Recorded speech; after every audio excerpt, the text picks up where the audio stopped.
Nggih namung kagem giri godho dhateng Petruk kemawon. Anu mobil cepet-cepet ya. Iki ngopo iki? Arep tiru-tiru sampean. Ning kata-katane ora cetha. Ayo Bali. Bali. Bali mboten Bali sampean gawe nesune Baladewa. Kula teng negara Ngastina digawe kagol ati kula. Kula sowan dados kono negara Mandura tekan negara Ngastina digawe kagol ati kula. Teng mriki ajeng gawe kagol. Napa kira-kira bukan turunan wani karo Baladewa? Langsung kan bangsa mawon. Aja ana aku. Niku pun mboten jalan, sakmenika pun mboten jalan. Sakmenika menungso niku kedunungan pikiran, kedunungan ati, kedunungan rasa. Nek gelem gumregah, ngumrembihake tangan, jangkake suku, pikire gelem diolah. Niku napa-napa bakal kelakon. Mung kari gelem apa ora, tembunge keset apa ora. Nek keset ya dadi wong rekoso, nek ora mesti entuk dalan rejeki. Niku tumrap kula ngoten. Diar Petro isa dadi moden ya, Tru.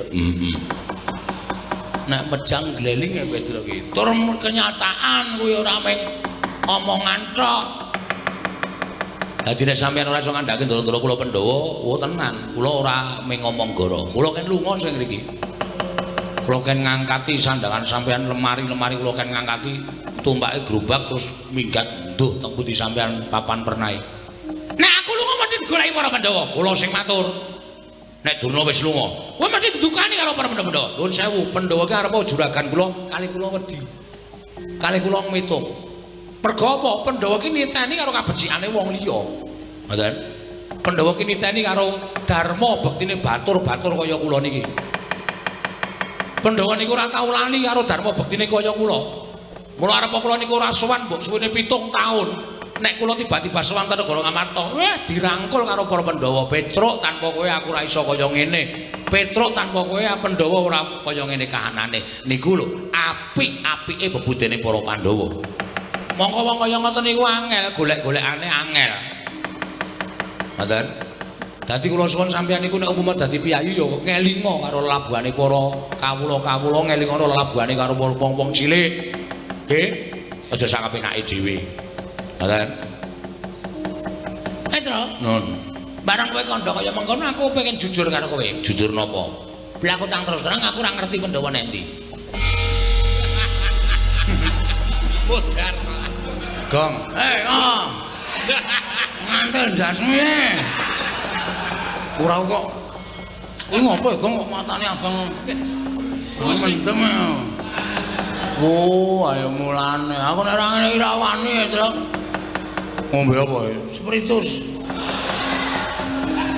Wis saiki ora ana golek minuman ora ana. Spiritus tak kaki Coca-Cola ombe. Dilalani. Waduh. Wis payah kowe. Kok kan, Tru? Wis kan leren ngono.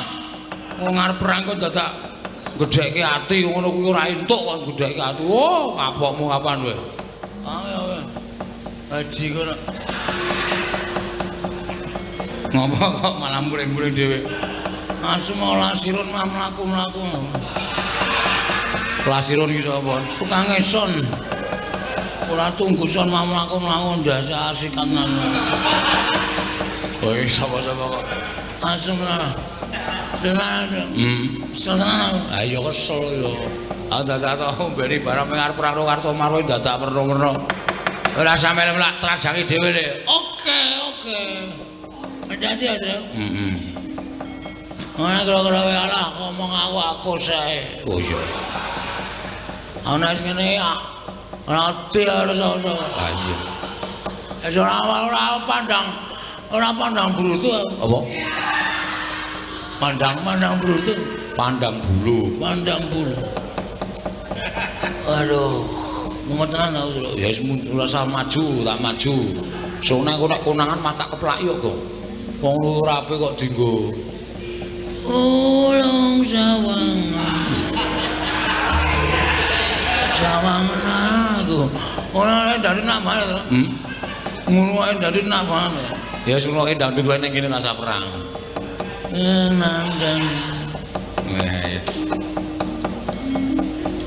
Ajiker aku ditinggal dhewe. Awar turu ning pangkone sindan-sindan.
wonten dawuh nggih.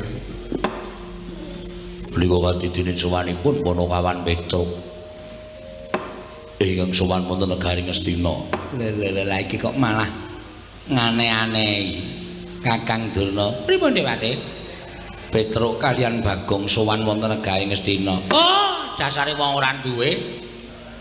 Dasare wong sekeng, wong melarat. Saura-urane nuwun sewu nggih, Petruk sowan menika mboten badhe geseh, tertentu namung nyuwun paring-paring. Lajeng kaparingana, Petruk, kowe butuh apa? Mangke menawi Petruk lajeng matur tumrap kaparingana. Dana Prabaya butuhmu pira? Yen kowe butuh sumbangan, sumbanganmu kowe njaluk apa? Terus diwenehi, terus kon lunga. Mboten pantes menawi ngatasipun menika Datulaya papanipun para her-her, papanipun para luhur, papanipun para minulya kok ming dienggo drajikan kere-kere kados ngaten menika. Piye, Gong? Santai. Rasa kesusu. Apa awake dhewe iki wis wangun dadi wong ngemis lho. Ketoke wangun. Dengkulmu ya ora. Lah iki sowan kok tiba-tiba Begawan Durna kok ngendikane kaya ngono. Durna iki suarane atos, Tru. Rasa tok gagas, wis santai wae. Wis gak matur apa perlune. Tru, wonten dawuh sinuwun. Pandhararja sak praptamu. Tansah pinanganing kawidadan ring sambi kala bekti kula kunjuk sinuwun. Ndak tumpuk pangestu Tampanono. Kula pun dinggo jiman paripin dayana ing kasantosan. Petruk padha slamet sak praptamu. Regana pati senggone wilujeng bekti kula kunjuk. Iya Petruk. Tak tampa pangestu Tampanono. Ponokawan Bagong Pandhararja sak praptamu. Berkahipun sinuwun Prabu Duryudana wilujeng sowan kula. Bekti kula kunjuk sinuwun. Iya, Bagong tak tampa pangestu Tampanono. Kula pun dinggo jimat paripin dayana ing kasantosan. Bagong padha slamet sak praptamu. Pangestripun Rekyana Patih Sengkuni wilujeng bekti kula kunjuk Rekyana Patih. Iya Bagong tak tampa pangestu Tampanono. Kula pun dinggo jimat paripin dayana ing kasantosan. Oh, Petruk kantong bolong padha slamet sak praptamu. Slamet ora peduli apa kowe. Lho. Kok wasulamu kaya ngono? Apa kowe ora nyawang ento Begawan Durna kuwi suwijining brahmananing Narendra. Aku kuwi piyayi, kowe dibagekke kok. Ucapmu sapenake dhewe. Napa pun pantes nek wong kaya kula niku sowan ratu kok minganane ming ngemis. Kula tak takon karo sampeyan. Apa Petruk iku ndang nang sowan piyayi luhur, apa kondang Petruk ki nek sowan wong duwe ming arep jejaluk? Apa kondange kaya ngono?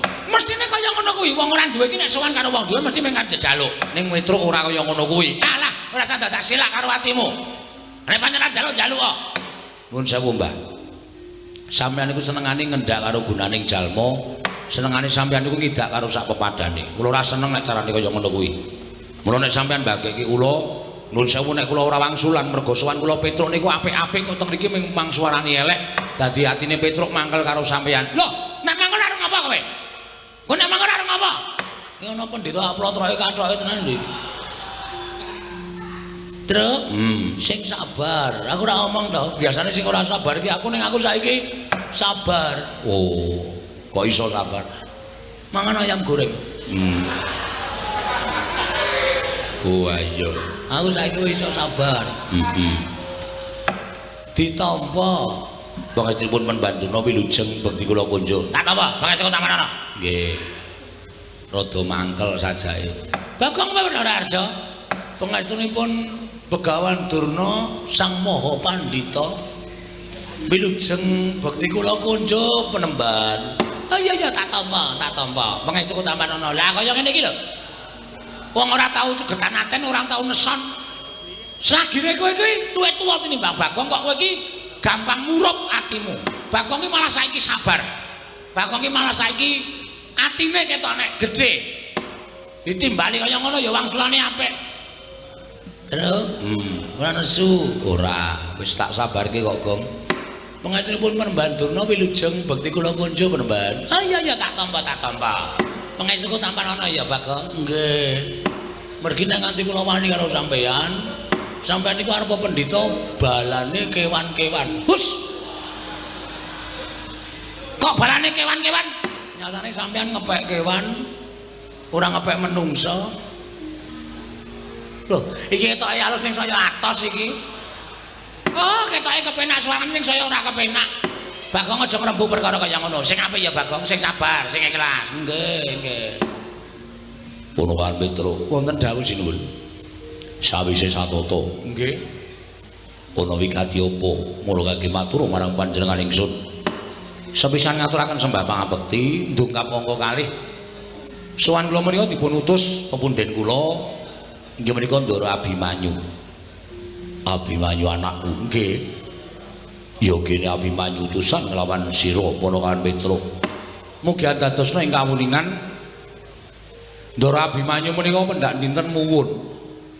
Krana kacariyos sampun wonten 3 jandra ingkang kelengganing dinten sak mangke menika pepunden kula Pandhawa 5 cacahe menika nilar negari Ngamarta mbotenipun mangertosi wonten pundi papan lenggahipun. Lah niki andadosaken sungkawaning kalih para putra klebet Ndara Abimanyu.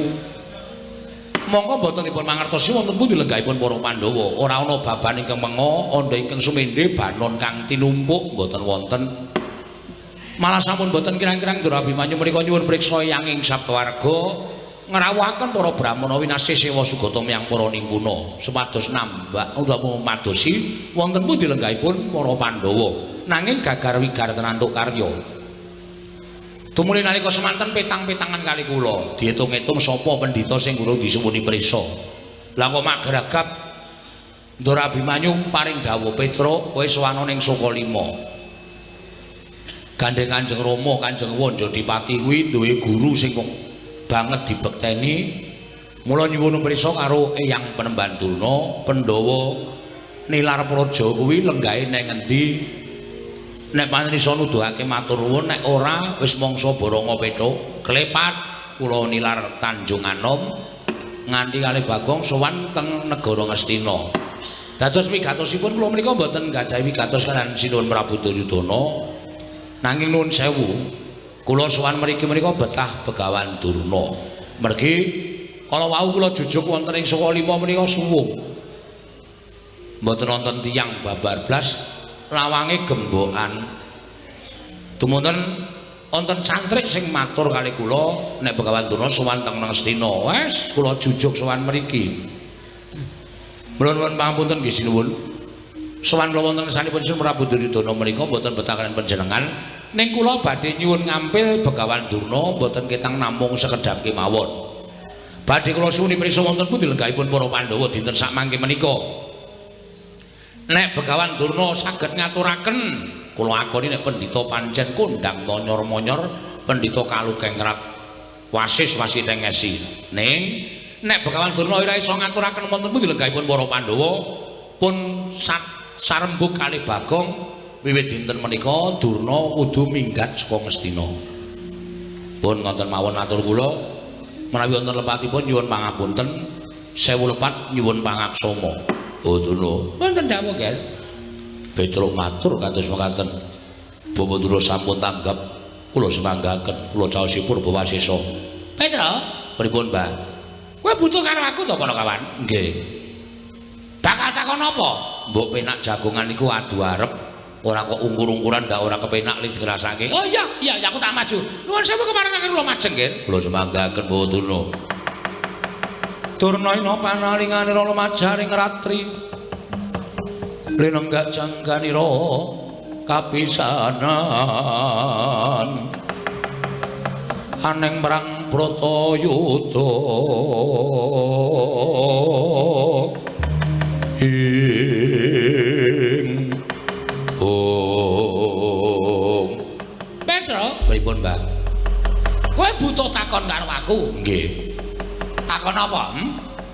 Kacariyos Pandhawa menika sampun 3 candra nilar negari Ngamarta. Dadosaken susah penggalipun Ndara Abimanyu, kula nyuwun dawuh. Menawi Penemban Durna menika pandhita ingkang pinter saestu lan nerta sadurunge winarah kula ajeng nyuwun priksa. Pandhawa menika lenggahi teng pundi saniki tasih sugeng napa sampun boten wonten? Bapak Penemban Durna utawa Eyang Penemban Durna kula aturi paring dawuh. Simbah Pendhita kula aturi paring dawuh. Pandhawa saniki teng pundi nek pun kecetha keterangane ajeng kula jujuk papan lenggahipun para Pandhawa. Ajeng kula jak bali teng negara Ngamarta kula kanthi kondur wonten negari Ngamarta. Ah, kandhak plekundung swalu gembol semarante hawala. Petro, pripun? wis pirang-pirang dina iki tak arep-arep kok ora ana wong takon tentang Pandhawa. Lah kok dadi kowe teko nang kene? Kowe takon Pandhawa lungane menyang endi? Kepasang Yogya katuju ing nginu. Aku nek kowe takon karo Begawan Durna, kuwi wis pas, kuwi wis mathok, kuwi wis dadi niatku bakal nuduhake menyang endi dununge para Pandhawa. Alhamdulillah, Gong. Begawan Durna ngerti. Pandhawa lenggahane endi? Wis gak ditakoni ae gak dijuk. Pandhawa gejak kondur terus. Nek kira-kira Begawan Durna ngapusi, ora sampe melu pacule sirahe kok. Kok njuruk tegel pacule semen. Lah piye nek pendhita apus-apus iki arep ngopo? Urip ya mung ngapusi kono kene. Allah modar malah wis ora kokean ngomongan. Sabar ya Bagong, sabar. Pacule urung ana. Ha mengko aku nggawa. Aku dadi sakepenamu kowe. Teng pundi? Petro, Nun. kok sik aku tak takon karo kowe. Dasarmu apa nek aku ora ngerti kok kowe arep nundung karo Begawan Durna? Durna kon minggat saka negara Ngastina kuwi dasarmu apa? Kowe iki mung gedibal. Kowe iki mung ponokawan kok melungake Brahmana kaya aku. Dhuwur derajatku nang negara Ngastina. Dhuwur derajate sampeyan nang negara Ngastina ning sampeyan ora duwe hak kewajiban tumrap negara Ngastina. Lho, kok iso kaya kandha kaya mangkono? Lah nggih. Dasarmu apa? Dasar kula meru duweni negara Ngastina. Sinom Prabu Duryudana menika mung ratu wakil. Niku ora duwe hak tumrap negara Ngastina. Sing duwe hak tumrap negara Ngastina menika para Pandhawa. Monggo Pandhawa niku momongan kula. Tur upama ditelusur babakan sejarah. Petruk niku ngewangi udak-udak. Petruk niku ngewangi gotong semen mikul wedi jaman bangun negara Ngastina. Mula nek kula niku nundung sapa wae teng saking negara Ngastina sing ora duwe hak tumrap kewajiban negara Ngastina kula sah ento. Ngoten. Kaya sampeyan niku nek Ngastina dilenggahi pendhita sing ora ana nyatane sing putih ming serban karo ketune ning atine kuning jerone ndok bosok kula ora trima. Lho wong sampeyan minggat sing mriki. Ha to, Gong? Cocok. Ora minggat yo gajuli ya, Tru. Sabar, Gong. Aku sabar kok, Tru. Ya. Ora sak gampang nesu ora. Maton to dasar kula. Dadi arep sapriki niku sing dadi lenggah dampar Prabu Duryudana ning Petruk duwe wenang tumrap negara Ngastina. Kula sing bangun Datulaya, kula sing ngewangi udak-udak, kula sing wangi gotong boto, kula sing ngewangi makani para pekerja-pekerjane kula niku ya duwe andil tumraping negara Ngastina. Dadi aja dimengke. Sing duweni Ngastina niku mung para-para pengarep-pengarep boten. Pengarep niku duwe pikiran ning sik temandang ora ana apa arep dicor nganggo pikiran. Pikir, Mbah.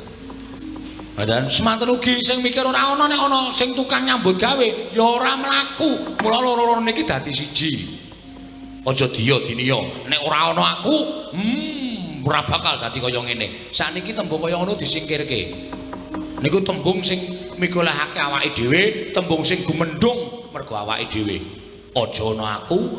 Niku pun mboten jalan, sakmenika pun mboten jalan. Sakniki menungso niku kedunungan pikiran, kedunungan ati, kedunungan rasa.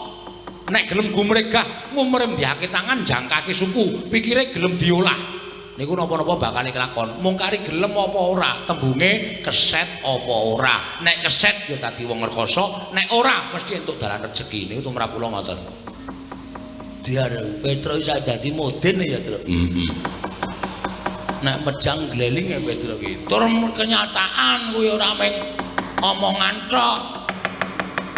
Dadi nek sampeyan ora iso ngandhake ndara-ndara kula Pandhawa, tenan, kula ora mung ngomong goro. Kula ken lunga sing mriki. Kula ken ngangkati sandangan sampeyan lemari-lemari kula ken ngangkati tumpake gerobak terus minggat nduh teng pundi sampeyan papan pernae.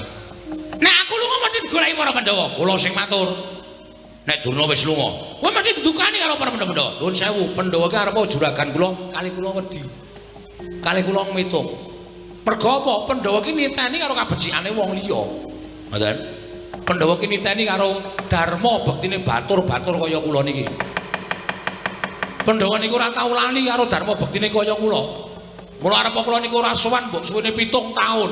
Nek kula tiba-tiba sowan ten negara Ngamarta, dirangkul karo para Pandhawa Petruk tanpa kowe aku ora iso kaya ngene. Petruk tanpa kowe Pandhawa ora kaya ngene kahanane. Niku lho apik-apike bebudene para Pandhawa.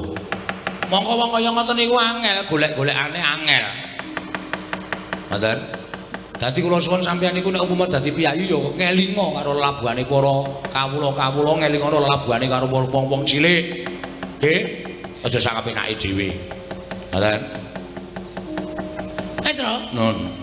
barang kowe kandha kaya mengkono aku pengen jujur karo kowe. Jujur napa? Blaku tang terus terang aku ora ngerti Pandhawa nendi. Lah kok wau muni ngerti? Aku mau kepengin nutup-nutupi. Neng barang kowe ngandhake kaya ngono kok terus luwe becik aku jujur karo kowe ning nuwun sewu nek kowe ngelungake aku ora gelem. Lah nek ngoten kula peksa. Lah nek kowe maksa karo aku, tegese kowe kejak sulaya karo Bagawan Durna. Kula sulaya karo sapa-sapa ora wedi waton kula menika bener. Ngoten. Nek pancen sampeyan kejak sulaya karo Petruk, sampeyan ora gelem lunga saka negara Ngastina, mergo iso ngandikake Pandhawa lungane nendi? Lah nuwun sewu, teng pundi pampane wong neter Katidayan? Lho. Wani nang karo Bagawan Durna Sing kula wedeni apa mau metu jaba, metu jaba. Petruk, kowe metu jaba dhisik sampurna ning masyarakat. Aku meneh keterangan karo kowe. janji goroh ditenono. Oh, ana pendhita tak ileng-ileng.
Sahabat kula sempat griwikan dadi kerojokan keguyon dadi tangisan. Upami mekaten malah menika tumrap kula Kamasang Yogya katujuh nginu. Lha ripun kados pundi paduka paring dawuh mekaten? Lho, Petra kaliyan Bagong menika awon tanpa warni menika kegiatanipun para Pandhawa. Kula sampun matur menawi Pandhawa menika kinayoman piyai kalih. Nggih menika pun Kresna kaliyan pun Semar. Monggo Semar menika kagungan putra 3, Gareng, Petruk, Bagong. Nger menawi badhe nyerakaken Semar kedahipun dipun ginakaken srana ingkang alus. Jaranipun anake dipateni sik. Mengkene anake dipateni Semar nelongso. Menawi Semar nelongso piyambakipun tentu sakit. Kembange wong sakit menika pecah. Semar pecah kantun mejahi Natandrawati, Natandra mati kantun mejahi para Pandhawa. Lho, menapa mboten jenius? Sampeyan ngomonge kok kaya sak kepenake dhewe lho. Menika ngaten ya Adipati? nggih, Paman Arya. Wonten dawuh. Ketapne para Sata Kurawa. Petruk dibondo tangane kerincung sikile. Gedene pateni nek negara Ngastina. Lah rak malah goleke gaweyan to Kakang Dena. Sago napa mboten? Sago. Nek sago diketapke. Oh inggih ngestaken dawuh. Dinten semenika pasewakan kula bibaraken Surtayu wonten timbalan ngadhawuh sinuwun budal kang padha sing bangsun kundur kedaton Man Sengguni pripun kabare enten pawartos napa ngawi sangganing para sata Kurawala manwerti Paman Sengkunar metu nglatar numpak dukar kula Dursasana nungsung kabar Man Sengguni numpak mitmini kula Dursasana nungsung pawarti werta Man Sengkuna numpak kreta kula Dursasana nungsung pawarta Man Sengkuna sedase atos kula nungsung pawarta Pamanadyan putra pun Kartomarma cemadung dawuh paman putra pun Swatama cemadung dawuh ya Bat Bapak Dalya Ceguri radan ke putra pun Dilmagati cemadung dawuh Bat kepripun kabari wonten pawastos napa kula cemadung dawuh Man kula pun Citraksi nyanyadong dawuh Man pripun kabare wonten Papa pari damel menapa Man kula ngangolongaken jangga nilingaken karna mama papa Mas Tuti dawuh timbalanipun paman Harya Sengguni Dursasana lho Kartomarma Asatama Surtayu Citraksa Citraksi Durmagati Durgempa Dursasena kabeh wae para sata Kurawa lho iki ngene ya Le rembugan jroning pasewakan ora ana kejaba mung kepengin gawe srana patine para Pandhawa nanging durung rampung gone padha rembugan babak angalyani jujul lan usuli sowane Petruk kantong bolong ngandhakake ento Pandhawa ninggal praja Ngamarta monggo wis sawetara wektu Udakara wis sak telung candra rekake takon ngalan Penemban Durna nanging malah dawi gegeran mula kang sangka kuwi Dursasana kabeh Kurawa diketapake budal lumarap golek menyang didununge Petruk lan Bagong ketemu bondo tangane kerincung sikile leboke pakun jaran gedhe-gedhene dipateni ya kulup Dursasana walah nggih Man mboten ken kandrung sulun awi nderek udu napa sing didhawuhke paman lamun sendika ngestakaken dawuh mangkata dina iki lho nggih ngestakaken dawuh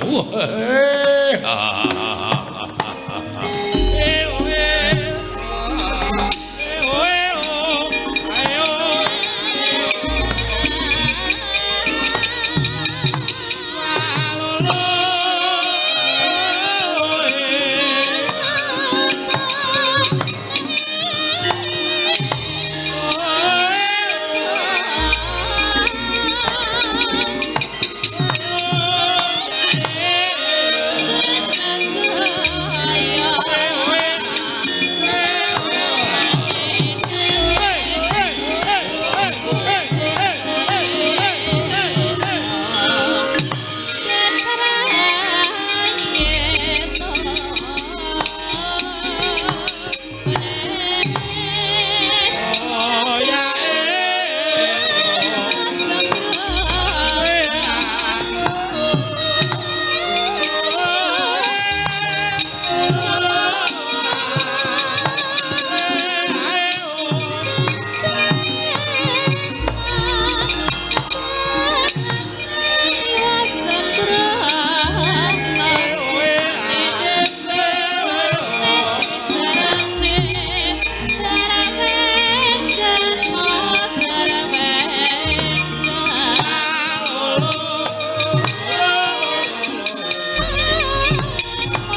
tinututi lamun katututan lamun masa prawira daya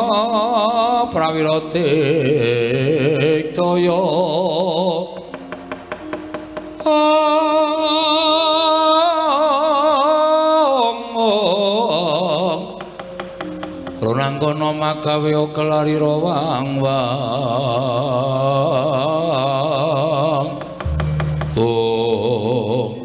Petro Ndara Surtayu ya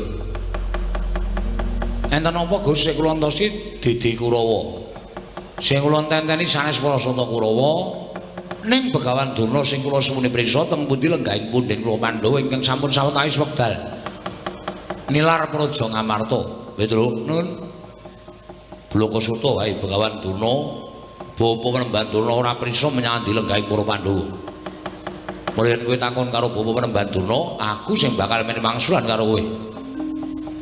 Lanjenenganipun sinuwun utawa Penemban Durna pun tetela wis cetha nek ora ngerti, ya pancen ora prisa. Lah nek ngoten gampang mawon nek pancen ora ngerti ya Penemban Durna lunga saka negara Ngastina. Lah terus sampeyan rawuh mriki wigatosipun aku didhawuhi dening Paman Sengkuni kene nyekel karo kowe. Nyekel napane? Lho, awakmu kersane tak bondo tak krincung sing kaleboke pakunjaran. Gedhe kok tak pateni Petruk.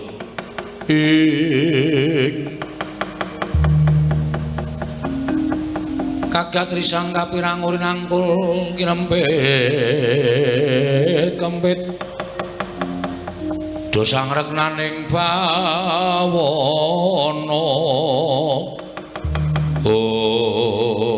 welasa ora ngerti sangkan marane lha kok malah Petruk tekan negara Ngastina kok kaya arep dikrenah patine mula rasa dadak kowe bangga rasa dadak kowe selak ulungna tanganmu tak bondo tak krincung sing bagi pakunjaran Mas nek pancen sampeyan aja mateni karo Petruk monggo ning carane sapi mang jagal sik. Nek wis kula ambruk ora duwe daya, mang pateni kula manut wani karo Surtayu. Sing tak wedeni awam. Kowe biyen tekan saniki kula mboten wedi karo sampeyan. Pecah diadamu sirna Margolayu. Mang maju mriki jajal-jajalan karo Petruk. Minggir kok. Ya.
jebul dadau Petro mang mriki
maning jajaran Petruk ngobrak-abrik para sata Kurawa iki malah sing ketok Bagong iki Petruk ngejak aku Mas nek aku ora tumandang karya nek aku ora nyambut gawe dikira aku ora ngewahi karo Petruk lho wani karo Kartomarma aja kok mung Kartomarma Karto ndelosor aku Mas wih iki merganing patimu sirna dening aku ayo panggau tak ayoni kene marganing patimu Singalena Prabing Lalis lakon dadi penjangkamu iki merganing iki lare wiwit sok kabar kok mung ngono-ngono wae mati dening aku go gaceng sirahmu wae mau karo Marmo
Gong. Hei, Ngantel dasmu ya. Ora kok. Kuwi ngopo ya, Gong, kok matane abang. Mendem ya. Oh, ayo mulane. Aku nek ora ngene iki ra wani ya, Truk. Ngombe apa ya? Spiritus. Wis ana saiki ora ana golek minuman ora ana. Spiritus tak kake Coca-Cola ombe. Dilalani. Waduh. Wis payah kowe. Kok kene, Truk? Wis kok leren ngono. Wong arep perang kok dadak gedhekke ati ngono kuwi ora entuk kon gedhekke ati. Oh, kapokmu kapan kowe? Ah, haji kono. Ngopo kok malah muring-muring dhewe? Asma lasirun mah mlaku-mlaku. Lasirun iki sapa? Tukang eson. Ora tungguson mah mlaku-mlaku ndasa asikanan. Kowe sapa-sapa kok? Asma. Tenan. Tenan. Ayo kesel yo. Dadak mbeni barang pengar perang karo Kartomar kowe dadak perno-perno. Ora sampe lak trajangi dhewe le. Oke. Hati-hati ya, Tru. Ana kira-kira kowe alah ngomong aku sae. Oh iya. Ana ngene ya. Ora ati ora sapa. Ah iya. Wis ora pandang brutu. Apa? Pandang brutu. Pandang bulu. Aduh, mumetan aku, Tru. Ya wis ora usah maju, tak maju. Sone aku nek konangan mah tak keplak yo, Gong. Wong luwih rapi kok dienggo. Ulung sawangan aku. Ora dari namane, Tru. Ngono wae dari namane. Ya wis ngono ndang duwe ning kene rasa perang. Nandang. Jika aku ditinggal dhewe ya. Aku arep turu ning pangkone sindan-sindanan. Njur sapenake dhewe ora. Arep ngusah-ngusah ning kono.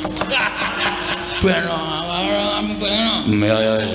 Lah trajange dhewe le. Hati-hati ya, Tru. Ya.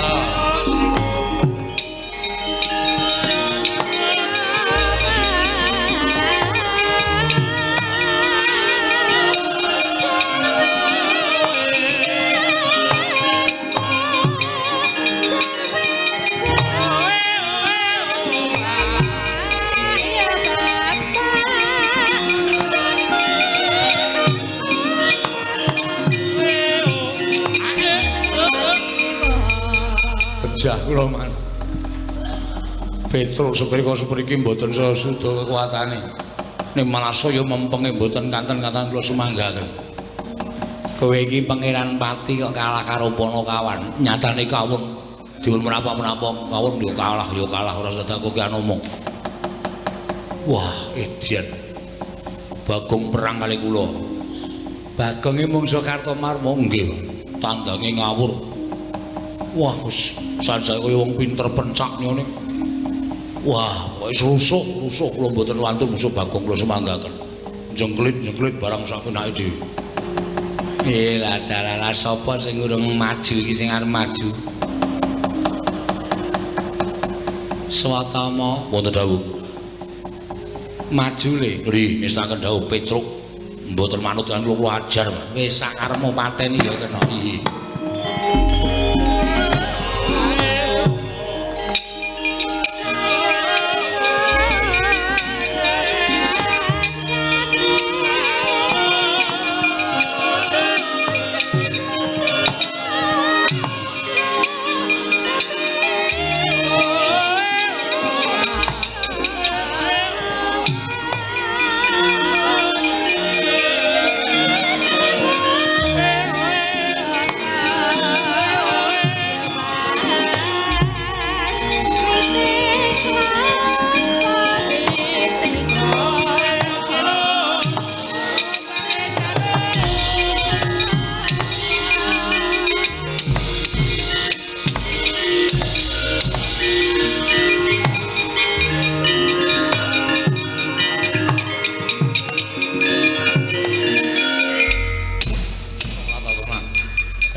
arep kowe menang karo Kartomaro, menang karo Raden Surtayu, musuh Swatama entuk musuh kowe. Ayo.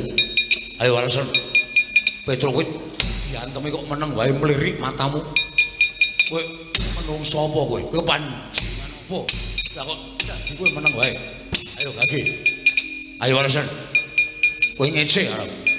Kowe ngino karo. Dume tak antem ora apa-apa, matamu mlirik. Anggemu aku ki anak pendhita, kowe mung anak batur. Diantem kok ora apa-apa malah mecicil mripate. Anggemu apa? Ayo, kowe malah suaraku, malah suaraku.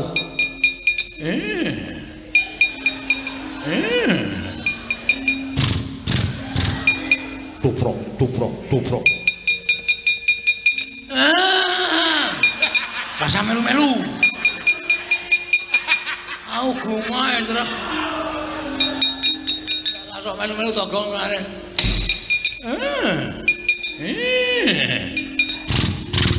Tuprok, tuprok, tuprok. Kowe diantung kok malah hahi-hahi. Kowe malso kowe. Malso, malso. Tuprok, tuprok. Kowe anggap apa kowe? Ora sembrono kaya ngono. Aku ki anak pendhita. Lah kok dadi koyo diantem kok hahi. Tuprok, tuprok, tuprok, tuprok das matos. Lagi diantem malah hahi. Eso, kowe ngece. Lho.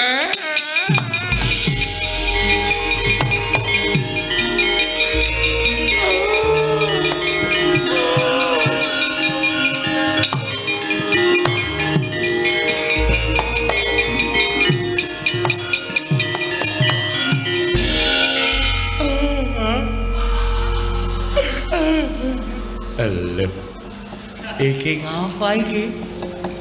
Prajurit maju, ora katon tatu kok mundur nangis.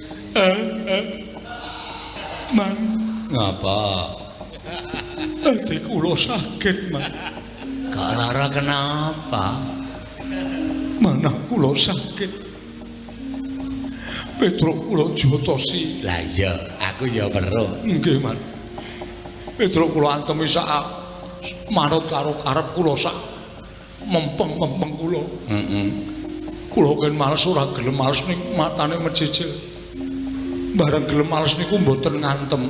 Piye? Ngenten iki, Man. Terus cangkeme ngenten iki. Terus sikile tuprok, tuprok, tuprok. Wonten niku, Man. Niku bola-bali niku suwe-suwe tak rasake ati kula saya lara. Saya lara terus kula nangis. Adik anakku ngger satama.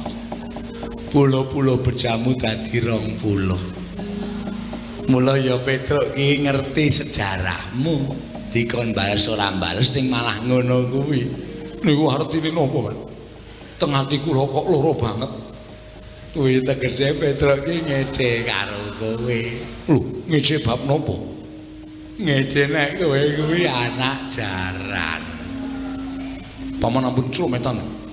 Kula niki anak pendhita, ibu kula widodari. Widodari ning keleke papat. Kok keleke papat? Sikile papat. Mbokmu kuwi jaran. Man. Ngono patih tak jotosi tenan. Ibu kula niku widodari. Widodari ning biyen jaran. Jaman di ngono bapakmu kuwi wujude jaran. Napa nggih? Beda mongi ya. Mula kowe sikilmu duwe tlacak kaya ngono, rambutmu kaya suri merga kowe patutan karo jaran. Aja kuwatir iki dilongkas ana Bupati Kap. Kowe melu ora? Bupati Kap napa? Lho balapan jaran. Kowe ra ya iso mlayu to engko Paman Ulung tak ajar ta. Lara atiku. Monggo Kanjeng Rama niku crita kalih kula nek bojone niku garwane niku ibu kula niku widodari. Widodari ning doyan suket ateges jaran. Idiot. Biyen ning lakoni pripun nggih, Man? Lah ya mbok Aku ya ora ngerti kaya. Wong bapakmu ki nglijike ra jamak-jamak. Napa riyen iku dereng ngenten wong ya nah. Ning bapakmu ki mbok menawa pas bingung. Usah-usah ning lakon. Loro ati. Dene ana ning pertapan kondange pendhita garwane widodari. Jebul ming tukang narik andong. Ayo kuwi. Bahas apa iki? Bahas apa? Mboten bahas napa-napa mung genahke kok. Sampeyan niku wong tuwa napa bocah? Sampeyan niku wong tuwa napa bocah? Lah nggih wong tuwa semene bocah entek-entekke kempongan. Ngerti sotoman niku bocah ora ngerti ora ndunung kok mang dunung-dunungke. Ngerti sotoman niku ora weruh karo kanan senatane kok mang weruh-weruhke. Sampeyan seneng nek kula kepirangan? Ha. Sampeyan bunga nek kula isin. Iya. Ah, endah-endah patih sengkuni. Ngerti kancane wirang malah dipirang-pirangke, malah digejek-gejekke. Petro Kantong Bolong. Kowe aja ngino araku. Aja ngecek karo Sotama. Ayo. Begawan Durna tandingan legane atiku. Ah, kowe iso menang karo Begawan Durna. Bumi langit tangkep Petro Kantong Bolong. Kuprok, kuprok, kuprok, kuprok.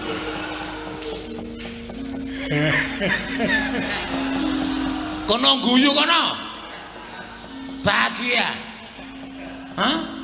Sukacita kowe. Nek ana wong kepirangan kok senenge ora jama-jama penyakit ora. Ayo Petro. Adu atos sing balung mleting kulit. Yen perlu kowe nggawa pusaka. Pusaka apa? Aku ora bakal wedi. Ayo ponakan masuk lekane atiku. Tubrok, tubrok, tubrok. Tubrok, tubrok, tubrok. Tubrok. Tubrok. Isih metem. Tolong rungokno.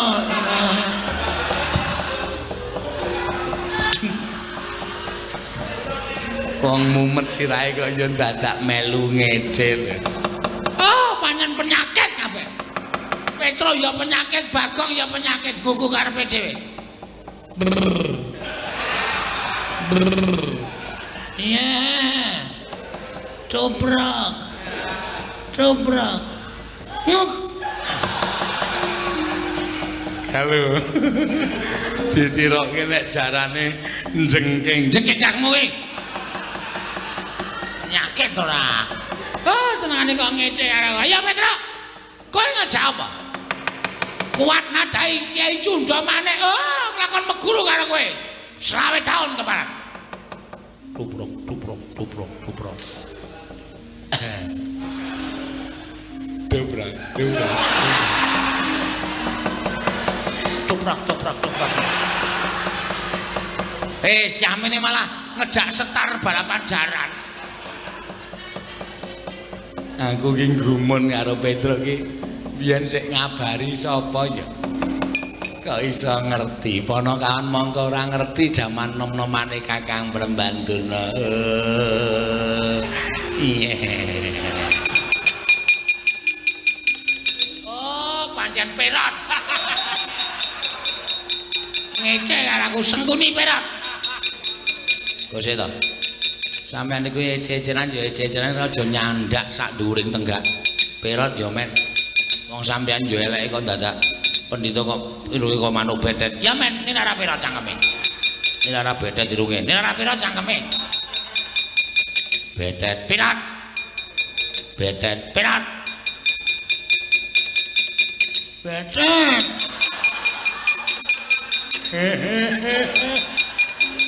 Bagong tak linggis ndase tenan kok. Ora ngerti perkara kamu ni bedet-bedet jempule atas ora. Lho, Bagong ngerti nek sampeyan iki pendhita kaya manuk bedet. Ya bener sampeyan Perot. Bedet, Perot, bedet, Perot. Tetrot. Tetrot. Arat. Durung muni kok wis diwangsuli ora. Aman cepet-cepetan ora. Perot. Oh, cah adil kae nek mrene ngeje sampeyan nek merono meje kula. Meneng mawon. Nggih, nggih. Diem, nggih. Anggere sing ngecita tendiangi sampean. Mboten, Mbak. Petro. Ayo. Mrene yo. Tandang ana bedet. Aduh. Syukur. Ayo kowe ketuntu ora. Ora gelem mundur ning padukan kabedetan. Piye ya iki? Sik tak raup sik Depate. Nggih. Dak ketuntu terus ora. Nek sampean mboten raup, kula percaya malah mangke sampean ming munamuni bedet terus. Mergo sampean niku gampang eling-eling kata-kata sing pun mangucapke. Mergi nek mboten sampean mikir mboten dadosaken perot ing menggar. Iki iso bebayani mergo nek sampean maju rambut Kyai Perot. Aku gak iya ta iki. Nek ora raup. Sik ta, lagi kula nggih raup. Kula yo klera-kleru e. Ame raupe kok gentan sampean iku ngerti ora nek raup niki banyune bedet banget. Lah. Sampean madiri kok mengke ndak ketularan oleh kula Perot. Aduh. Gugu karepe dhek panas wae jajrat.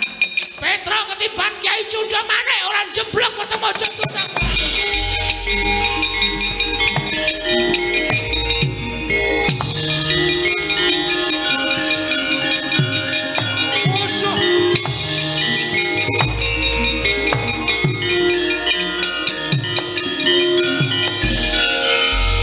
Oh lah, kawan dulu kok ngamuk tenan.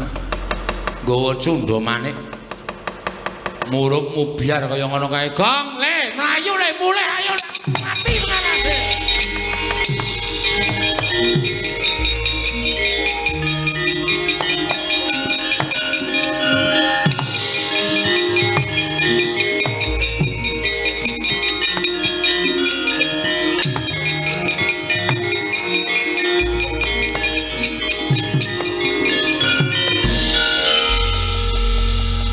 Petro.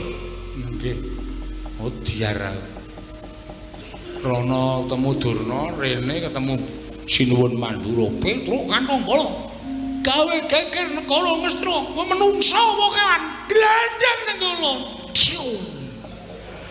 Kelungkung.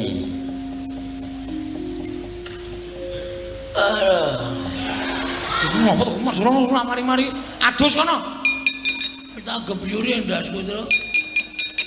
Sapa iso? Dursasana. Udu. Ngawur. Sinuwun Mandura ngono. Hah? Sinuwun Mandura. Wah, mati. Gong. Sinuwun Mandura iki Sinuwun Mandura. Hah? Sinuwun Mandura. Asem iki krungu Kartomarma. Wow, selip kupinge ora. Sinuwun Mandura to? Mati awake dhewe. Hah? Mati. Kok iso? Durna saka kono, Sinuwun Mandura saka kene. Kono Sunda maneh kene Nenggala. Waduh. Piye, Tru? Ai sembuh. Pasrah wae.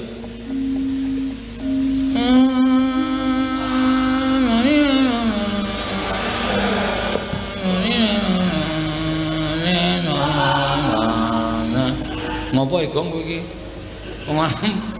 Nganggo keyboard.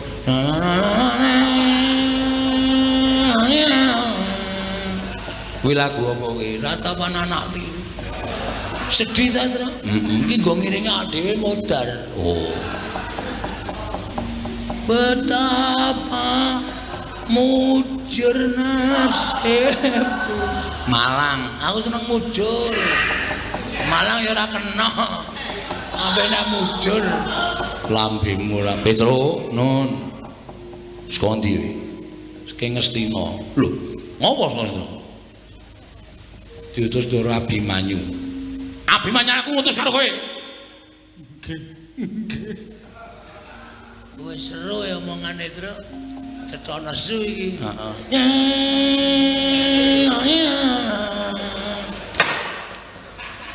Dupak jasmu kowe. Anggrono sedya anane ana. Tulung sawangan. Oh kuwi. Iki pantai layar. Aku lagi nyiptake bedayane ora iso rampung tak pentaski ya terus. Iya. Ngopo Ngastina? Ditut Ndoro Abimanyu. Lah ya Abimanyu putus kowe ning Ngastina apa? Panjenengan boten prisa to? Ora. Ndara Pandhawa niku pun tigang candra kisah saking negari Ngamarta. Lho. Pandhawa sena 3 sasi nang Masana Grestina, Ngamarta. Nggih. Lah, kok aku ora krungu kabar? Ah, mboten ngerti wong ya niku lelu meneng-menengan kok. Iki wis ora tintrim ya, Gong. Atimu. Lagu opo? Lan atiku dadi siji, aku mentaimu. Mencintaimu, cine aja dilangi. Blok ora. Lah terus nyuwun besok kali Begawan Durna. Lah ya terus Ditut Abimanyu kaya wis Begawan Durna Pandhawa teng pundi ning Begawan Durna mboten saged paring wangsulan. Malah kula dikeroyok Kurawa. Lho. Malah kowe dikeroyok Kurawa? Nggih. Lah terus dadi perang. Ning sepira to banggane para Kurawa? Nyatane kula ya iso menang. Lah kok kowe iso menang kok mlayu-mlayu ki opo? Begawan Durna sajake ajeng mentala kali kula sinuwun. Mentala piye? Begawan Durna mentala kali kula dheweke nggawa cundha manik. Kula ajeng dipateni kalih Begawan Durna. Wah, panos manik cacaran kertane bawana. Begawan Durna arep mentala mateni karo Petra kandhang bolong ora lumrah manusa iki. Oh setan kowe. Gong kowe iki apa to? Ora nyeneni kowe to? Ora. Wah, tak kira nyeneni kowe. Tiwas tak getak. Wah, ngilangi dramatik kowe celana. Bagong apa? Bagong apa? Bagong apa? Bagong apa? Panjenengan nusun-nusun dikira ndukani kula, kali Bagong digetak. Wo, lah ngempatke karo lafale. Ora wete karo kalimate keparat. Nggih. Lah terus pripun? Minggir Petra. Cundha manik mungsuhe Nenggala. Lah rame iki.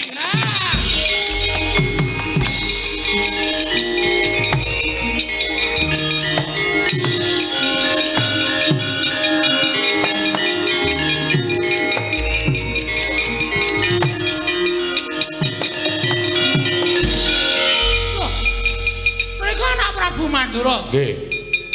Mlika Kyai Nenggala wonten menapa?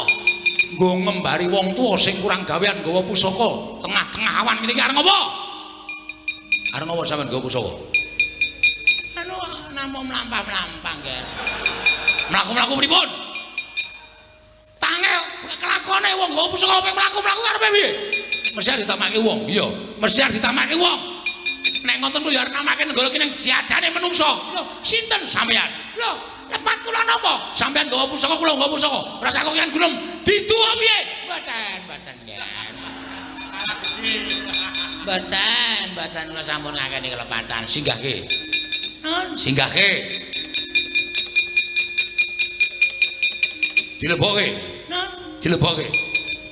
Kowe. Diwerangkake maksud kula. Oh nggih. Oh, wis malah konangan kaya ngene iki. Wong tuwa sampeyan niku lho ngerti, nggawa Nenggala arep mateni Petruk to. Nun, sing nggawa Nenggala sampean. Cundha maneh ajenge mateni Petruk to. Sir kula ngoten. Sare kula tak takon karo sampeyan. Nggih. Petruk niku sapa? Petruk niku Pandhawan. Baladewa niku gedene sing niki tau tate diwong karo Petruk. Baladewa niku iso dadi ratu mergo labuhane Petruk. Baladewa iso mukti kawibawa Cakrawati bau dodho niku mergo labuhane Petruk. Dadi nek ana sing arep nyekara karo Petruk, sing arep gendak sikara karo Petruk, sing arep tumindak ala karo Petruk, Baladewa ora trima. Nggih, leres menika. Petruk nika ya gedhe labuhe tumrap negari Ngamandura. Petruk menika ya gedhe labuhane tumrap paduka anak Prabu Baladewa. Mila sapa sing arep mateni karo Petruk padha karo wani karo Sinur Mandura. Lah, sampeyan ngerti? Ngerti. Lah kok sampeyan arep mateni karo Petruk? Kula mengajeng mateni lampune Petruk kok. Mboten Petruk mengajeng mateni lampu ngarepan omahe Petruk. Lah kok dadak nggo cundha maneh? Nggih namung kagem Girigoda dhateng Petruk kemawon. Anu piye cepet-cepet. Iki ngopo iki?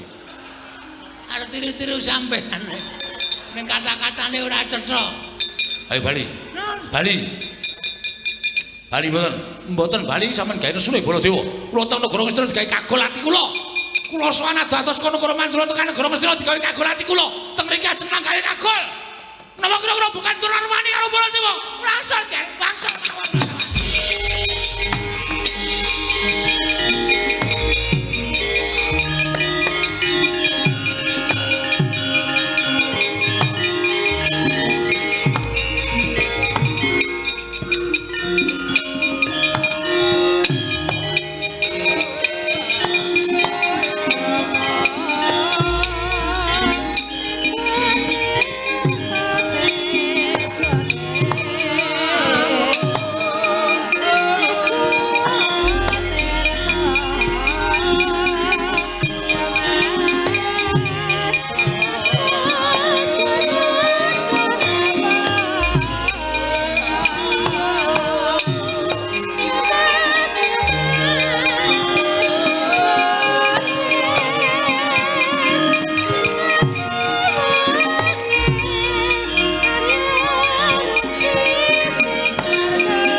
Bali nggih sing kurang gawean ki Abimanyu lho lak utusan kali kula kok lah iya mesine utusan karo kowe iki golek pendhita sing luwih ampuh golek pendhita sing didaya aku kuwi saben dina campur karo Begawan Durna iki kapitayanku sithik karo Penemban Durna lha kok dadi dadak utusan sowan Begawan Durna ki nak ngececeh wektu to oh nggih mangke nek sinuwun utawa Ndara Abimanyu ndangu kula kan matur pripun omonggo yen to Abimanyu kon pasrahke perkara iki kalian bapakmu lho bapak kula iya bapak Semar iya Semar ki arep pemimpin derajate ngaceplek kuwi Ponokawan Batur nanging kae Dewa Ngejawantah kae disik Sang Hyang Bathara Ismaya mokal Semar ora ngerti menyang didunungi para Pandhawa mula nek nganti Semar ora iso ngandhakake menyang ndi ron gawe para Pandhawa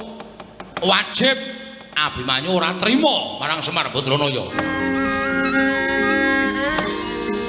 Siwa Semar kula Ndara katon Petruk lawan Bagong Musuhan sumeneo sawetara aku tak dangu lawan suwaning Petruk apa dene Bagong menika langkung prayogi Gus sumangga kula aturi enggal maring pangandikan kelawan ingkang abdipun Petruk kaliyan Bagong iya Siwa Semar Ponokawan Petruk kula wonten dawuh Den Murajaba matura kepiye nggonira ing ndak utus kaya sowan marang negara Ngastina nyuwun priksa kelawan bapa Penemban ya Hyang Penemban Durna menggah menyangen bilenggahing para Pandhawa nggone ninggal Praja Ngamarta Ponokawan sewu kalapatanipun ing abdi Tadawadana nalika semanten kula sampun sowan wonten negari Ngastina menapa ing dipun ngendikaken Ndara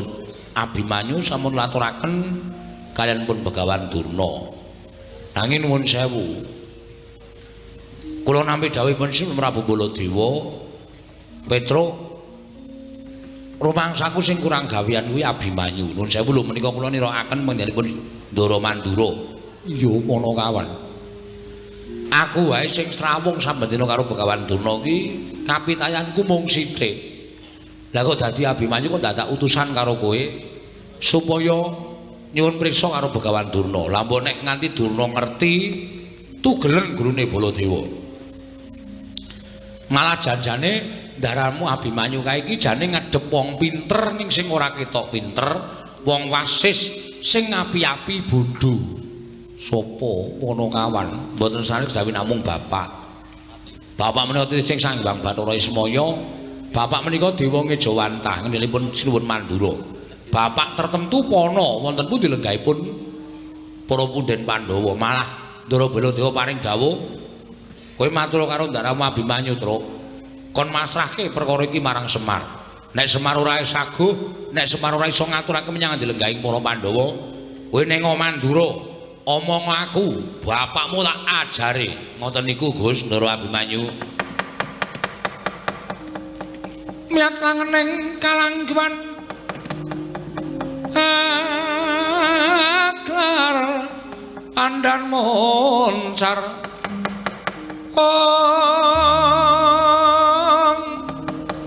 tinon ler kekonang surm sorotetan padang kasur lan pacaring purnameng ngekono dasari mangsa katiga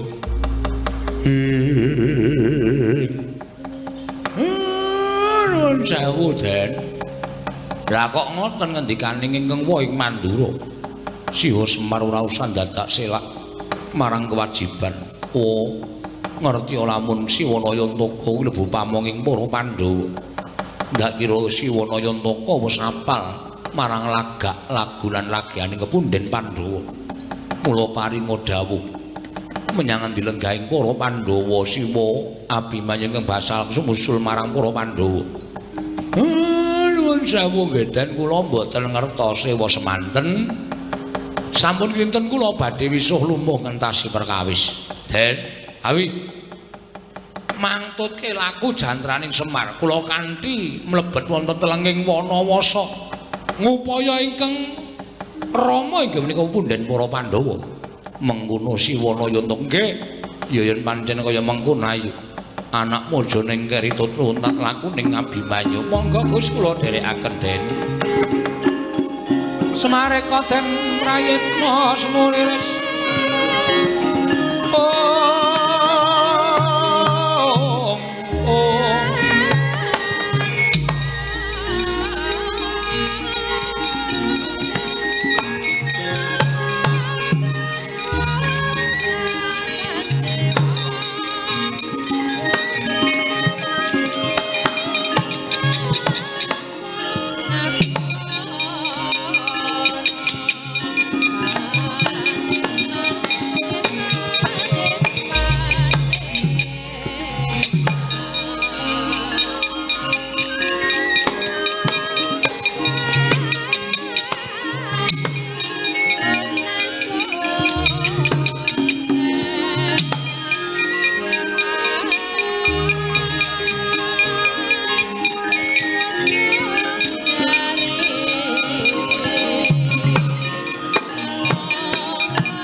tumupang wangaruna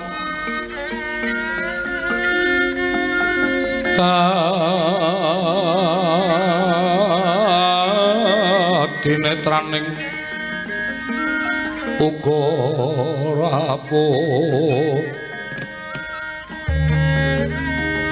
sataning kukila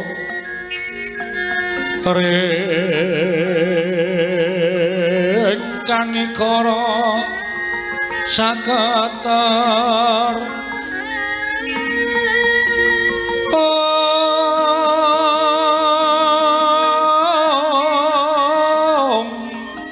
kene dongane engkung ler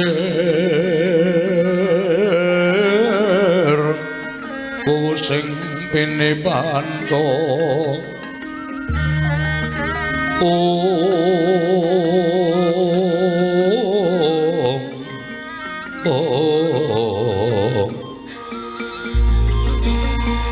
Papa toking hayam wono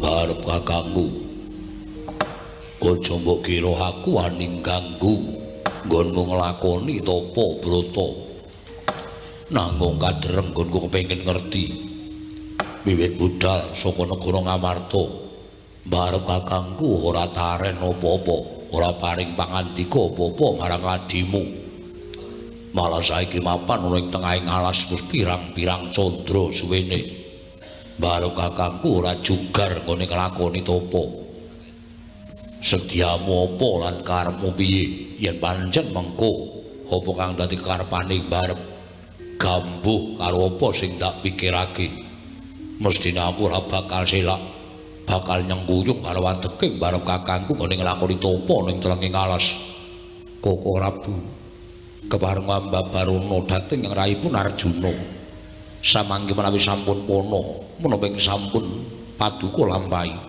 tartemtu ingkang raya nyengkuyung dhateng kersa paduka Kanjeng Koko Prabu. Nuwun sewu Koko Prabu kepareng kula semadhong dawuh ingkang rayi. Nggih Koko Prabu. Menapa to ingkang ginayu dening paduka Kanjeng Koko Prabu teka paduka ngawon nglampahi tapa wonten telenging wana Pringgalaya mriki? Barep kakangku.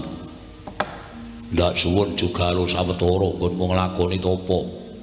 Paringa pangedhawuh karo adi-adimu. Aja kaya ngono. Aja kesuwen ninggal marang kewajiban kanalindran mundhak tetel kapercayane kawula marang barep kakangku. Ayo yen pancen barep kakangku kersa paring dawuh aku ngaturake panuwun. Lah yen barep kakangku ora kersa paring dawuh, wah ndaluk ngapura.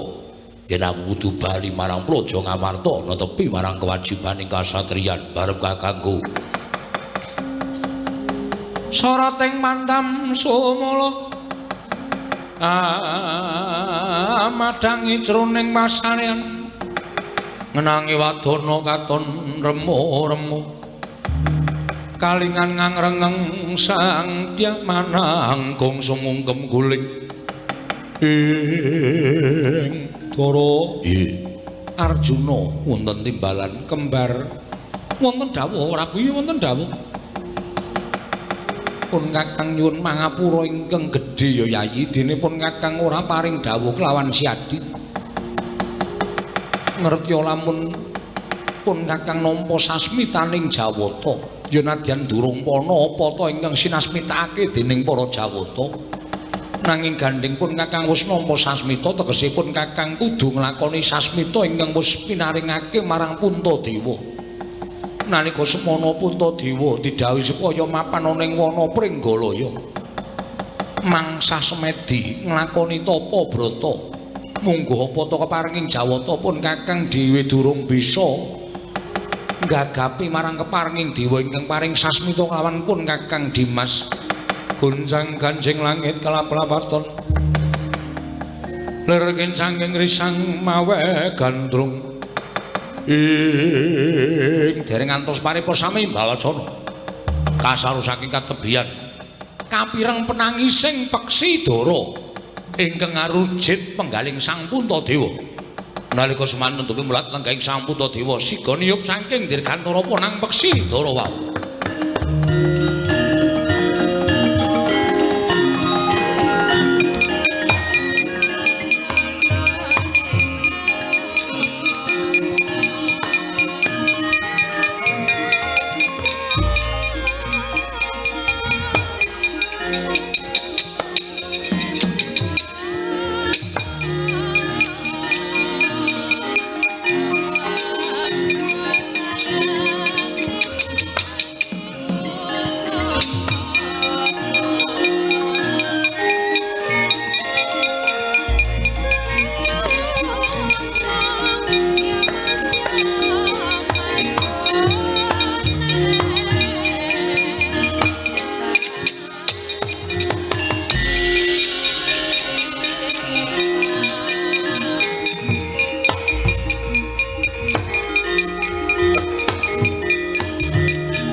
Kancing langit kelap-lapaton lerken sanging risang mawe gandrung Werkudara piye teko aneh timen ana wujuding manuk Dara ingkang niyup sangka dirgantara prapting ana ing ngarsaning pun Kakang Gusti Maha Gedhe Gusti Maha Agung lan Maha Priksa barep kakangku mara gage ingkang lumrahi manuk Dara saben cecaketan kalian menungso mesti mabur adoh nanging teko iki nyedak kalau lenggahe barep kakangku mula takonana apa wigatine manuk Dara yen pancen sira bisa tata jalma sak tataning jalma wantah sira kuwi sapa lan wigatine apa dene prapta ning ngarsaning ingsun waduh sinuwun sesembahan kula sampun boten wonten mapan malih kinarya pengayomanipun ingkang abdi. Kula menika namung peksi Dara limrah. Namung mugi andadosna kawuningan kula menika nilar endhog 3 wonten susuh kula. Ing nembe kula angremi supados sakmangke saged wenteh wujudipun peksi Dara ingkang badhe nerusaken dhateng sejarah kula. Sira wujuding peksi Dara lumrah ingkang ninggal susuh sababe apa? Teka sira mentala ninggal kelawan susuh. Mongko ndhok ingkang mapan ana ing susuh mau perlu mbok ngremi supaya mbabar wujud piye ing Dara. Ingkang kuwi kabeh minangka dadi anak-anakmu manuk Dara. Krana anggen kula dipun bujung tuwin dipun oyak-oyak kan satunggiling peksi ageng menika ingkang wujud Raja Wali tuwin Garuda. Sinuwun kula badhe dipun tedha dhateng Garuda menika kala wau. Satemah kula mlajar saking susuh kula. Tebih nggon kula mabur sampun sayah sewiwi kula. Tumunten kula nyuwun tulung dhateng Paduka Gusti kula Sangata.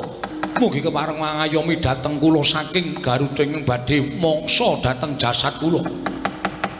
Mesakaken dhateng endhog 3 ing mapan wonten ing susuh kula menika sinuwun menawi kula pejah ateges kula mentala mejahi dhateng endhog ingkang badhe mbabar wujud piye lenging saking menika sinuwun kula nyuwun pengayoman kula nyuwun dipun ayomi supados manuk Garuda menika mboten mangsa dhateng kula sinuwun manuk Dara kene nyaketa kelawan aku mengko aku ingkang bakal menehi pangan karo Garuda ingkang oyak-oyak kelawan kowe peksi.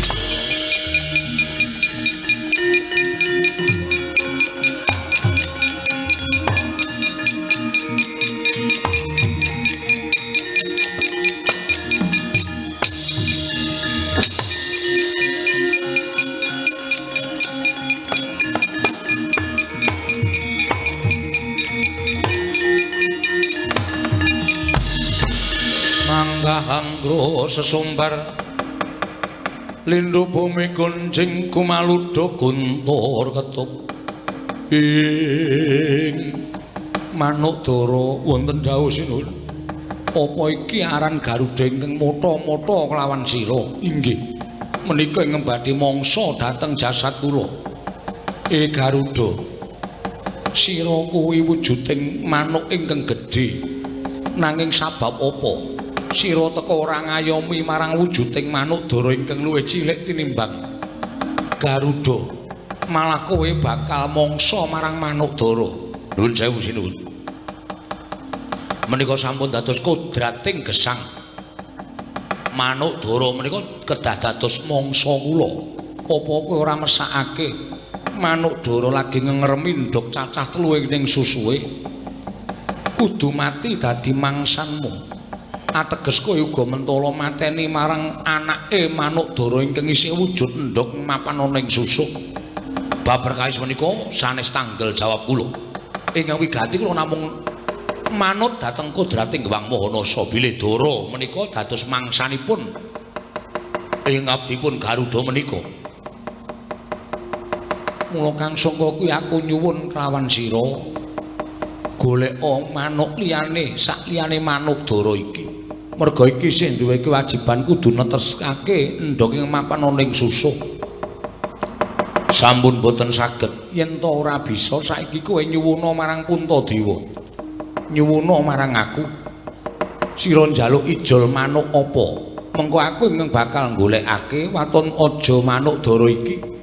Iki mesakake manuk Garuda. Mboten. Kedah Dara menika ingkang dados mangsa kula. Lah banjur karepmu piye? Paduka sinten? Aku Nalindra Ngamarta Prabu Puntadewa. Walah dalah nyuwun pangapunten Gusti. Najan kula wujudipun Garuda parandene kula menika mangertos bilih Prabu Puntadewa nika Nalindra ingkang lila lair trusing batin. Panjenengan Nalindra ingkang tansah bebantu dhateng sak papadaning titah. Kula saged nglenggana bilih paduka ngayomi dhateng Manukdara menika. Nanging kula nuwun sewu. Jejering Nalindra kedah madheg wonten ing adil lan bebener sampun ngantos awrat ingkang sesisih tegesipun ngawrataken Manukdara nanging entengaken dhateng kula. Semantrugi ngawrataken dhateng kula nanging entengaken dhateng Manukdara. Sedaya kedah sak traju lan sak bobot. Ya pancen kuwi ingkang bakal ndak lakoni. Mara saiki coba sira njaluk ijol apa? Sinuwun. Menawi adilipun panjenengan sampun paring panggesangan dhateng Manukdara, mila kula nyuwun dagingipun Dara ingkang badhe kula mangsa menika kedah dipun lintoni dhateng dagingipun Nalindra ing Ngamarta.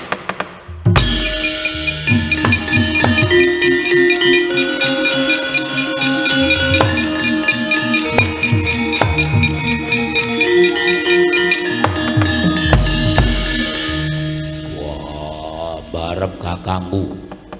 Kowe arep ngopo? Koko Prabu Paduka badhe menapa? Werkudara. Nggih. Aja nyaruhipun Kakang Arjuna, ora usah dadak matur werna-werna. Mbok menawa pancen iki panggasah pangungkaling jiwa tumraping Puntadewa. Garuda wonten dawuh. Apa ingkang bakal sira aturake lan wis mbok aturake marang Prabu Darmakusuma bakal tak wujuti. Ora wegah nggonku bakal menehi ijol daging ingkang bobote padha karo Manukdara. Kabeh dadi srana nggonku ngrampungi perkara iki kanthi adil lan bener. Werkudara. Nggih. Arjuna kula wonten paring adhawuh. Goleka watu sartane wujuding kayu ingkang dawa. Manukdara iki arep tak timbang karo boboting daginge Puntadewa Janaka.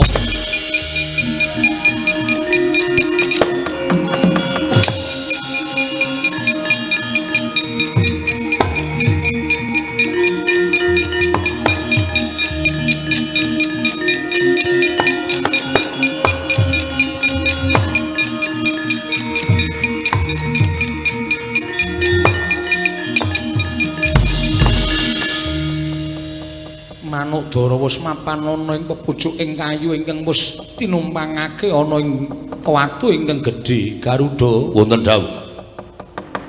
Muga kowe neksenana yen to nganti abot sisih sarta ora adil nggonku nraju kelawan daginging Puntadewa lan daginging Manukdara.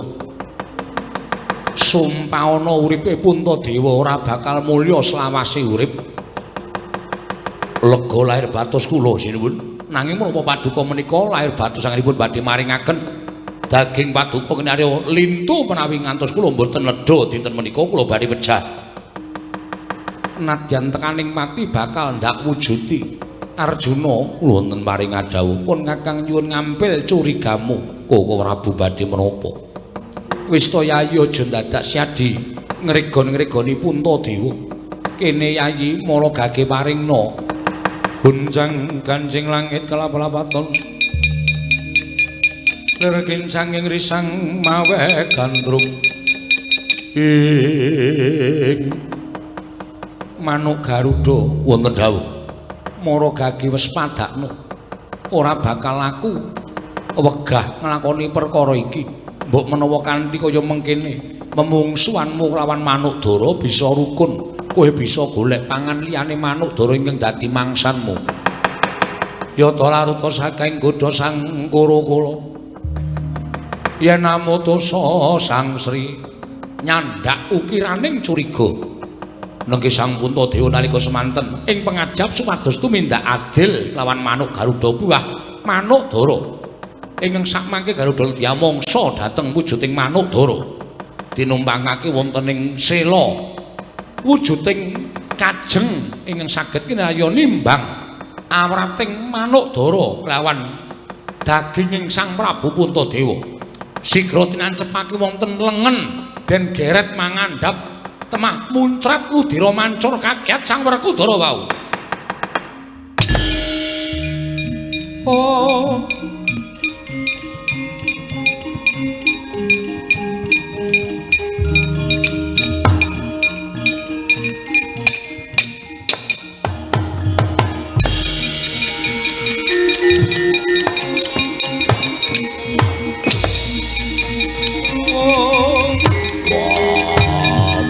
Kakangku Koko Prabu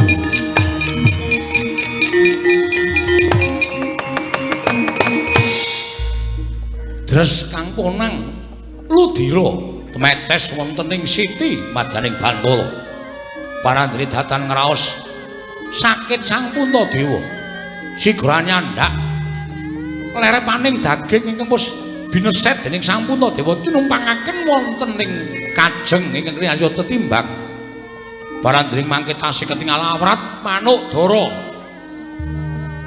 Sigra datan wigih ringa-ringa nyandak curiga den beset asta ingkang sisih kiwa mengandhap ngantos dumugi tlapakan.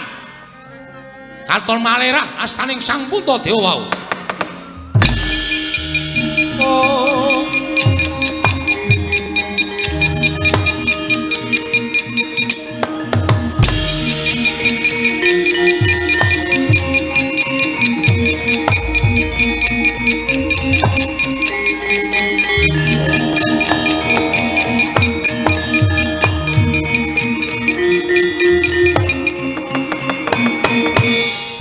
kekalih abrang branang kebak getih krana kecalan daging Sang Puntadewa tinumpangaken wonten kajeng ingkang kinarya traju parandene kalaning jagat gayaning para dewa kaya isih abot manuk Dara ingkang samesinipun awrat daging Sang Puntadewa parandene mangke jroning gumun ing batos angu padi adil lan bener Sang Puntadewa sigra nyandak ponang curiga den tancepake wonten ing pupu den geret mangandhap ngantos dumugi dedengkul katon katingal wus ora jejeg jumeneng ing Sang Puntadewa parandene datang wonten pesambating Sang Prabu Darmakusuma.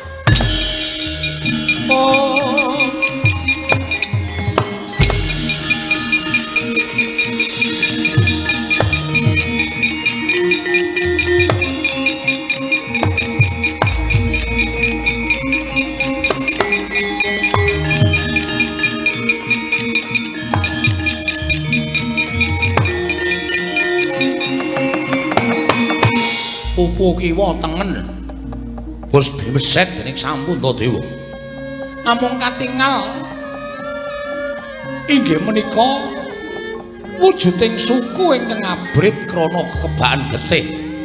Parandening samangke tasih ketingal awrat manuk dara kaliyan daginging Sang Puntadewa. Saya datan kuwasa Sang Werkudara. Wah, barep eling. Wah, aja mati mergo kowe ngeboti nyawane manuk dara. Kok Prabu kula nyuwun wangsul curiga. Kok Prabu mugi kula panturi maringaken. Wah, barep aja edan. Pantok puntaning tekad Sang Puntadewa. Asta suku parandening mangke tasih awrat manuk dara sigra nyandak curiga den tancepake wonten ing padharan sumembur punang ludira dawah kalenggak sirna margalayu Sang Darma Kusuma wau. Oh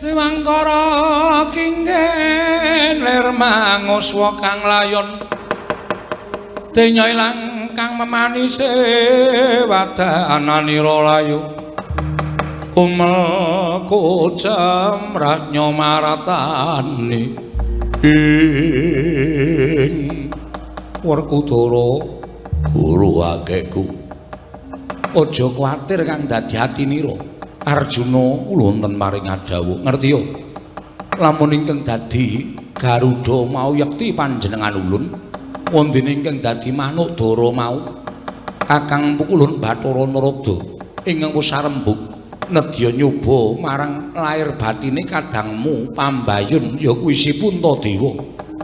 Wah nanging barep kakangku wujude nganti kaya ngono. Wah, saiki malah tekaning pati. Mboya tekaning pati ulun ingkang bakal ngusadani kelawan kadang kita Darma Kusuma. Wah, Bathara Guru kakekku mangsa Baranga.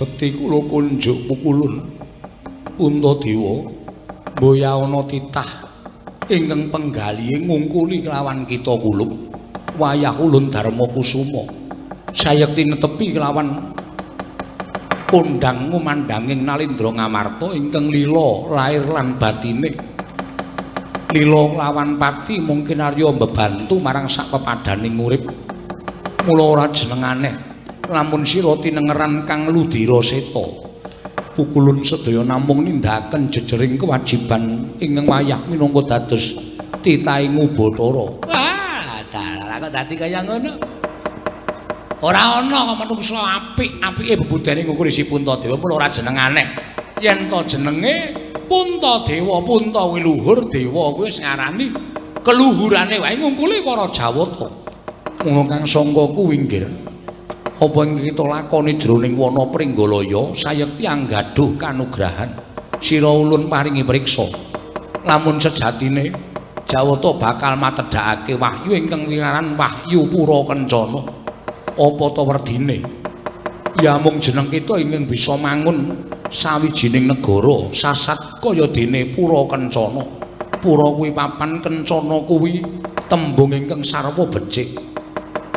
Mula Ngamarta diasta dening Puntadewa tanpa beda kaya dene wujuding Pura Kencana, papan ingkang kebak kanikmatan karukunan sarta kebak rasa ayem tentrem, ora ana regejegan kabeh mau merga saka panguwasa kita kula Puntadewa lan perbawaning Wayu Pura Kencana mara gage tampan ana nggih Darma Kusuma.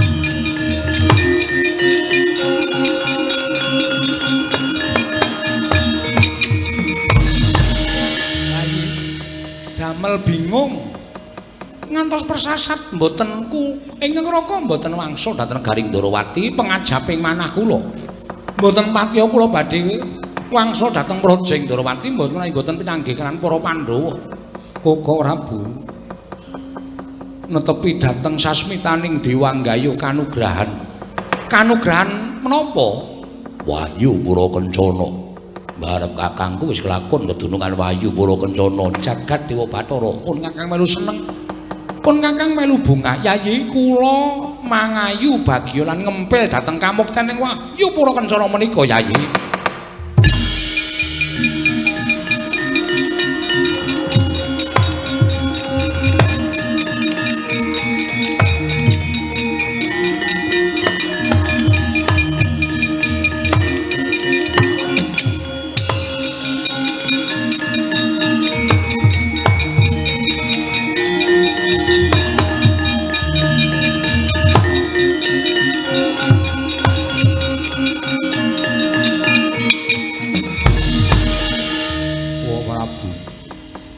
boten kinten paduka Prabu lenggah wonten ing mriki Rama Kyai Jodipati Abimanyu ya Abimanyu anakku nggih Abimanyu ngantos bingung para kawula dinten sak mangke kula dherekaken kundur wonten negari Ngamarta iya nggih cah bagus apan wis paripurna gegayuhane wong tuamu nggone gayuh kanugrahan ra tenan to pendak-pendak tindak mesti gayuh kanugrahan. Ha iya, apa ya Tru Wahyune Tru ambuh.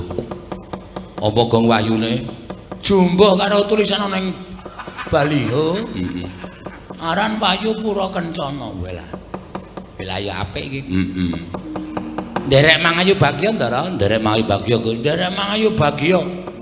Muga-muga Pura Kencana ndayanana marang negara Ngamarta. Tansah dadi negara ingkang dadi punjer-punjering negara sarta kebaking katentreman kebaking karukunan manunggal tetunggalan nyawiji padha njunjung marang derajating Projeng Ngamarta Kakang Semar kula nekseni Ndara